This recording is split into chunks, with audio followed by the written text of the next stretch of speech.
카트만두 아침 기온이 뚝 떨어졌습니다. 아침에 해도 늦게 뜨고요. 밤에는 추워서 따뜻한 물로 샤워를 하고 잡니다. 안녕하십니까 자TV 시청자 여러분, 카트만두에서 최일수 인사드립니다.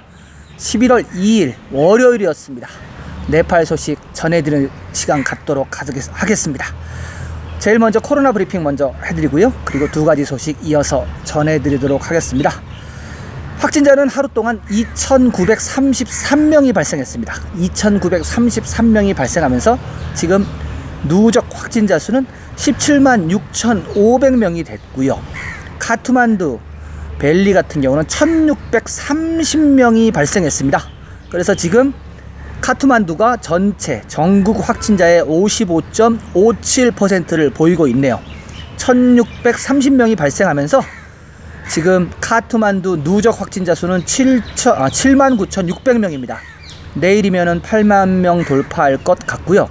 카트만두 벨리 세세하게 보면은 카트만두 디스트릭트가 1,329명으로 가장 많고요. 역시 박타푸르 디스트릭트가 108명, 랄리푸르가 193명입니다. 활성 사례 체크해 보겠습니다. 활성 사례 카트만두가 16,118명입니다. 박타푸르가 어제보다 33명 늘어났네요. 1,033명, 랄리푸르가 2,288명. 그래서 지금 현재 카트만두 벨리 내의 활성 사례 인원은 19,439명이고요. 지금 전국 확진 사례의 51.8%입니다. 계속 말씀드리지만 이 중에서 대부분의 사람들은 집에서 격리받는다, 이렇게 생각을 하셔야 되고요. 포카라가 속해 있는 카스키 보겠습니다. 카스키 또 올라갔네요. 961명으로 올라갔습니다. 카스키가 지금 조금씩 올라가서 이러다가는 카스키도 1,000명 이상으로 올라가겠는데요. 500명 이상 활성화 케이스 보이고 있는 14개 주 변함없습니다. 14개 디스트릭트 자파, 모랑, 순서리, 카트만두, 박타푸르, 랄리푸르, 치투안, 머건푸르, 카브레, 카스키, 노알포르시 이스트, 당, 루펀더히, 꺼일라리, 이렇게 14개 디스트릭트는 500명 이상의 활성화 케이스를 가지고 있고요. 어제하고 변함없이 무스탕하고 머낭, 그리고 바주라, 극서부에 있는 바주라, 이렇게 3개의 디스트릭트는 지금 활성 환자가 제로입니다. 없습니다. 사망자는 24명이 나왔네요. 어제보다 1명이 더 나왔네요. 24명이 나오면서 984명입니다. 내일이면은 이것도 1,000명 돌파할 것 같고요. 지금 사망률이 0.6%로 나오네요. 어제까지 0.55%였는데 오늘 0.6%로 기록이 됐습니다. 활성화 케이스 앞서 말씀드렸다시피 대부분의 활성화 케이스는 카트만두에 있다고 말씀을 드렸죠. 거의 51%가 넘는 인원이 카트만두에 있고 전국적으로는 지금 37,524건의 활성 사례가 네팔에 있습니다. 계속 말씀드리지만 이 중에서 집에서 격리받는 사람이 30,824명 많죠. 나머지 시설, 병원에서 격리받는 사람이 6,700명입니다.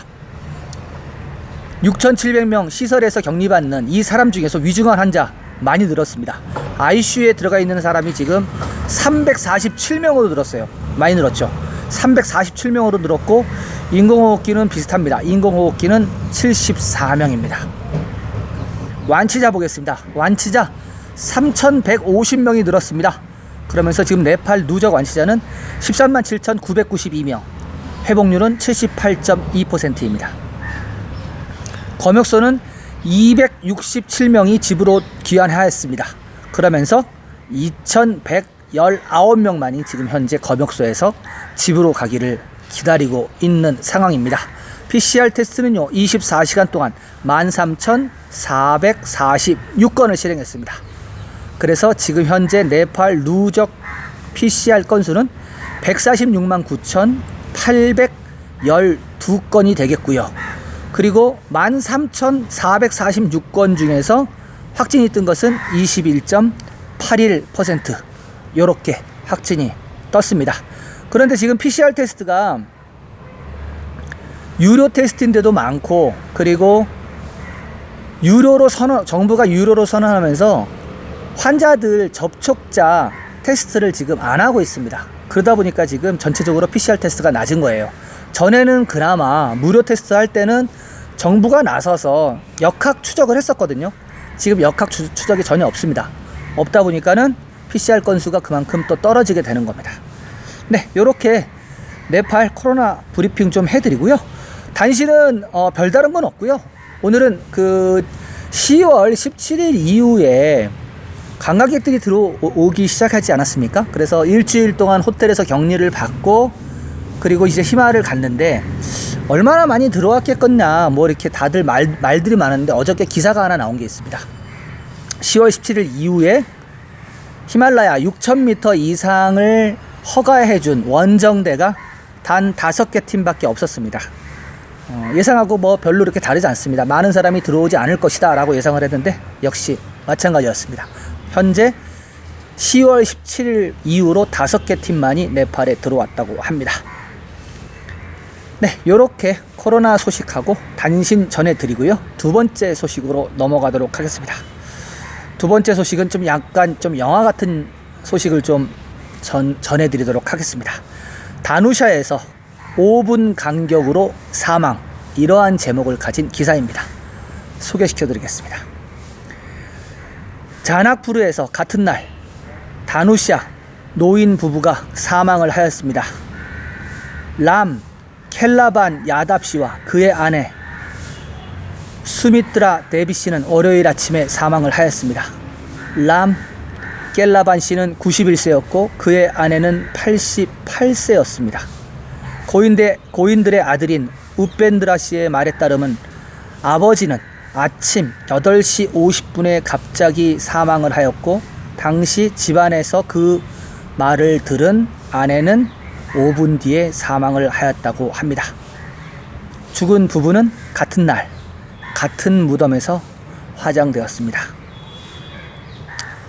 네, 사진을 보셨지만은 포즈도 거의 같은 포즈로 두 분이 나란히 누워있는 그런 사진을 보셨습니다. 91세시고 88세시고 장수하셨죠? 되게 장수하셨고 이렇게 같은 날 5분 간격으로 이렇게 죽는 것도 어떻게 보면 행복입니다. 왜냐하면은 남편이 먼저 죽고 부인이 그리워하면서 오랫동안 살면 힘들잖아요. 그쵸? 나이도 많으시고 하니까 이렇게 남편이 죽으니까 따라서 하늘나라로 간 이런 소식입니다. 이런 경우가 많지 않아서 제가 소식을 준비해봤습니다.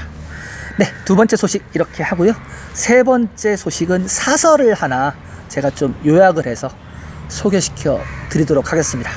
사설의 제목은 인간의 삶에 가격표를 붙이지 마세요. 이러한 제목의 사설입니다. 소개시켜 드리겠습니다. 코비드-19 대유행은 네팔 전역의 사립병원의 횡재였습니다. 그들은 엄청난 보증금을 요구하고 코로나 바이러스 환자 치료에 높은 비용을 청구할 수 있기 때문입니다. 비런나가르 소재 노벨 의과대학 교육병원은 환자 가족에게 입원을 위해 사전에 10만 루피를 예치하도록 요청하였습니다. 이 금액을 지불하지 못한 가족은 환자를 집으로 데려갔습니다. 그 환자는 그날 밤 자살을 하였습니다. 예치금으로 10만 루피에서 30만 루피 사이, 하루 치료비는 5천 루피에서 2만 5천 루피 사이의 비용을 청구하는 사립병원의 예가 많습니다. 환자는 선택의 여지가 없어지면 집에 머물면서 자신이 죽을 때까지 기다립니다. 인간의 삶에 가격표를 붙이지 마세요. 네팔이 지금 그 무료 치료를 없애면서 이런 일이 지금 지방에서 벌어지고 있다고 합니다. 일단 입원을 하려면요, 경증 환자인 경우는 여기도 나오지만은 5만 루피, 뭐 10만 루피 이렇게 돈을 미리 보증금을 예치해야 됩니다. 그리고 일주일 단위로 중간 정산을 해야 됩니다. 안 그러면 치료를 안 해줍니다. 정말입니다. 정말이고요.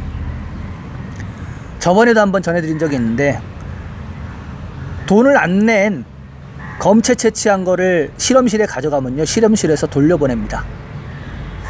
돈을 내고 오라고요. 오늘 소식 이렇게 전해드리고요.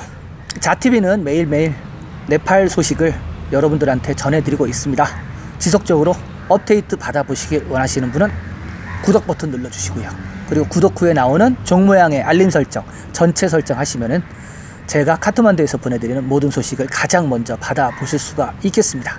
저는 내일도 새로운 소식을 갖고 여러분들을 찾아뵙겠습니다. 시청해주신 여러분 감사합니다.